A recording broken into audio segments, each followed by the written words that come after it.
میں اکثر ایک بات کہتا ہوں نا کہ لوگ اکثر ہمیں کہہ رہے ہوتے ہیں کہ انگریزوں کے اخلاق بہت اچھے، تھینک یو، بات شروع کرنے سے پہلے 3 دفعہ تھینک یو. جیسے ہمارے کوئی وظیفہ جب بتایا جاتا ہے نا تو شروع میں اول آخر 11 دفعہ درود شریف پڑھیں.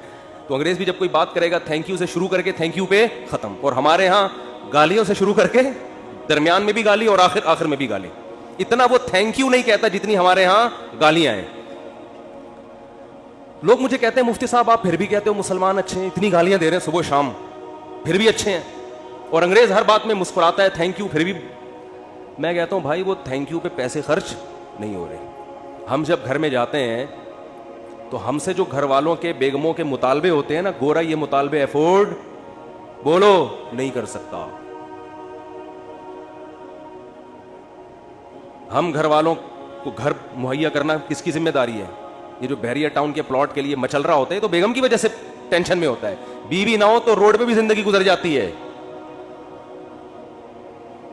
گھر کروڑوں روپے کا گھر لے کے دے گا، بچوں کے لیے پراپرٹی خرید رہا ہوگا، میں مر گیا تو بچوں کا کیا ہوگا. انگریز کرتا ہی ہے کہ میں مر گیا تو بچوں کا کیا ہوگا. گورنمنٹ پالے گی، میں تھوڑی پالوں گا. ہمیں پتا ہے کہ بھائی ہم نے انتظام کر کے جانا ہے ان کے لیے. پھر محلے کے خراب لڑکوں کے ساتھ تو نہیں بیٹھ رہا صبح شام یہ ٹینشن. دعائیں کرا رہے ہوتے ہیں مولوی صاحب کے پاس، مولوی صاحب دعا کرو میرا بچہ آج کل چرسیوں میں اٹھ رہا بیٹھ رہا ہے، دعا کرو کچھ انسان کا بچہ بن جائے. گورے کو یہ ٹینشن ہوتی ہے؟ کبھی دیکھا گورا پادری کے پاس گیا ہو کہ میرا بچہ جو ہے وہ چرسیوں میں آج کل بیٹھ رہا ہے؟ پادری کہے میں تو خود پیتا ہوں. پادری کہے گا میں تو خود پیتا ہوں، پی لیا تو کیا ہو گیا، کیا کر لے گا. وہ تو ٹینشن فری لوگ ہیں بھائی، ریلیشن ہی نہیں ہے ان کا. پھر بیگم کے بھائی گھر میں آ رہے ہیں تو اس کو پوچھا کیوں نہیں. ایک صاحب نے بتایا میرا اتنا پھڈا ہو گیا گھر میں، ایک دن میرا سالہ آ گیا، میں کہیں دماغ میرا حاضر نہیں تھا، میں نے اس کو چائے کا پوچھنا بھول گیا. میں کہہ رہا ہے جو میری بیگم نے ہنگامہ کیا ہے کہ میرے بھائیوں کو پوچھتے نہیں ہو اتنی. اور یہ عورت کے لیے ٹینشنیں اٹھا رہا ہے مرد. کس کے لیے؟ عورت کے لیے. گرل فرینڈ نہیں رکھی ہوئی اس نے، پوری زندگی کی ٹینشن. اس کے باپ کو بھی باپ بنا لیا، اس کی ماں کو کیا بنا لیا. اپنے ابا بھی تھے، اپنی انگریز اپنے ابا اما کو اولڈ ہاؤس میں جمع کر رہا ہے. ہمارے ایک سچی مچی کے ابا اما پہلے سے تھے، ہم نے جناب ایک مدر ان لا اور فادر ان لا کو بھی لے لیا ہم نے. وہ کہہ رہے ہیں ہم ایک باپ سے تنگ ہے، تم 2 باپ پال رہے ہو یار. اور میرے فلسفے پر عمل کرے تو 5 باپ. اگر میرے فلسفے پر آ جائے 5 عدد مائیں اور 5 عدد باپ، اور ہول سیل کے حساب سے سالے. سالوں کی تو کوئی انتہائی نہیں ہے نا. گرل فرینڈ کا بھائی آپ کے معاملات میں دخل اندازی بولو نہیں کرے گا کہ تم نے قائد اعظم کے مزار کا ٹائم لیا ہوا تھا، پہنچے کیوں نہیں. کبھی ہوتا گرل فرینڈ کا بھائی آپ کو فون کرے یار میری سسٹر سے تمہاری دوستی اور تم ٹائم اس کو دے نہیں رہے. اس لیے گورا گرل فرینڈ رکھتا ہے. مسلمان نکاح کر کے ٹینشن لیتا ہے. جب آپ نے نکاح کر کے کسی عورت کو گھر لے آئے، ٹائم پہ گھر نہیں آ رہے، سالے کا فون آئے. سبھی تو اس کو سالہ کہتے ہیں، کباب میں ہڈی. سالے کا فون آئے گا تو آدمی جل کے کیا کہتا ہے سالے کا فون آ گیا، کہتا ہے نا سالے کا فون آ گیا. میرے سامنے جھگڑے آتے ہیں، لوگ لڑ رہے ہوتے ہیں اپنے بہنوں ہی سے. ابے ہم نے تجھے اپنی بہن اس لیے دی تھی کہ تو ٹائم نہ دے، تو سارا دن گٹر کے ڈھکن پہ بیٹھا رہتا ہے باہر، 2 بجے اٹھ کے آتا ہے، اس لیے دی تھی. لوگ کہتے ہیں نا. یہ ٹینشن بھی کون اٹھا رہا ہے؟ مسلمان مرد ہے بھائی. کون اٹھاتا ہے یہ؟ پھر وہ اپنے بوڑھے باپ کو بھی پال رہا ہے، خرچہ کر رہا ہے، بوڑھی ماں کو بھی پال رہا ہے، بیوی کی بھی سن رہا ہے، بچوں کی بھی سن رہا ہے. اس کے بعد میرے بھائی تھینک یو اگر نہیں بھی کہتا تو کوئی اتنا بڑا مسئلہ بولو نہیں.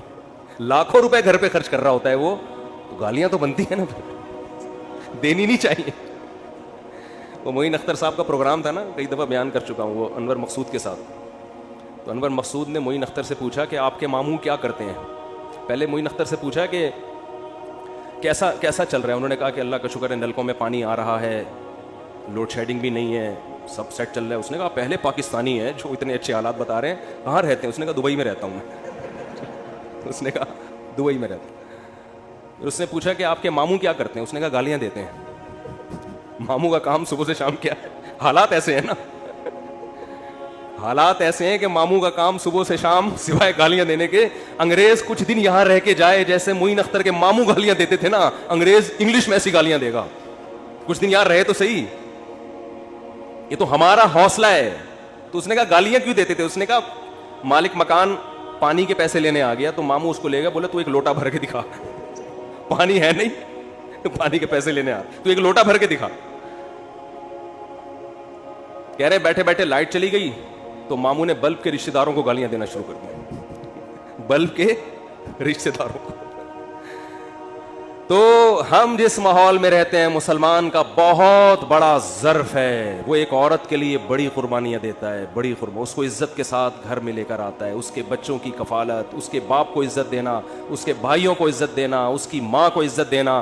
میرے بھائی اس کے بعد اگر 4-6 گالیاں کبھی وہ نکال دے تو ہمارے نبی صلی اللہ علیہ وسلم نے عورت کو حکم دیا ہے کہ وہ اپنے شوہر کی فرما برداری کرے. نبی نے کیا فرمایا؟ یکفرن العشیر, شوہر کی نافرمانی کرتی ہیں. وہ نافرمانی کیا فرمایا؟ ساری زندگی احسانات کرتا رہے گا, اگر کبھی اونچ نیچ ہو جائے تو عورت جواب میں کہتی ہے ما رأیت منک خیرا قط, اللہ کی قسم میں نے تجھ سے کبھی کوئی خیر نہیں دی, میں تو آپ سے شادی کر کے پچھتا رہی ہوں. اور پچھتاتی بھی 3 بچے پیدا ہونے کے بعد ہیں کہ جب آدمی کے پاس اس سوال کا کوئی جواب بنے ہی نہیں کہ اب پچھتا رہی ہے تو بھائی ریورس بچے کہاں لے کے جاؤں گا میں. وہ صبر کے علاوہ اس کے پاس کوئی آپشن نہیں ہوتا. تو ایسے میں اگر انگریز یہ ٹینشنیں اٹھائے, بوڑھے باپ کی بھی, بوڑھی ماں کی بھی, اور بیوی کی بھی, اور بچوں کی بھی, اور سالوں کی بھی, اور ساس کی بھی, اور سسر کی بھی, پھر دیکھتے ہیں تھینک یو سے بات کیسے شروع کرتے ہیں اور تھینک یو پہ کیسے. وہ ایک صاحب کہنے لگے یار اتنے اچھے اخلاق ہیں. میں نے کہا کسی انگریز سے بولو 50 روپے دے, گالی دے دے مجھے یہ تھینک یو نہیں چاہیے. وہ کہے گا 50 روپے نہیں دوں گا, تھینک یو جتنا لینا ہے. یہ فری پھوکٹ کا تھینک یو ہے بھائی, یہ فری پھوکٹ کا تھینک یو ہے. ایک دھیلے کا خرچہ اٹھانے کے لیے تیار نہیں ہے کسی کا بھی.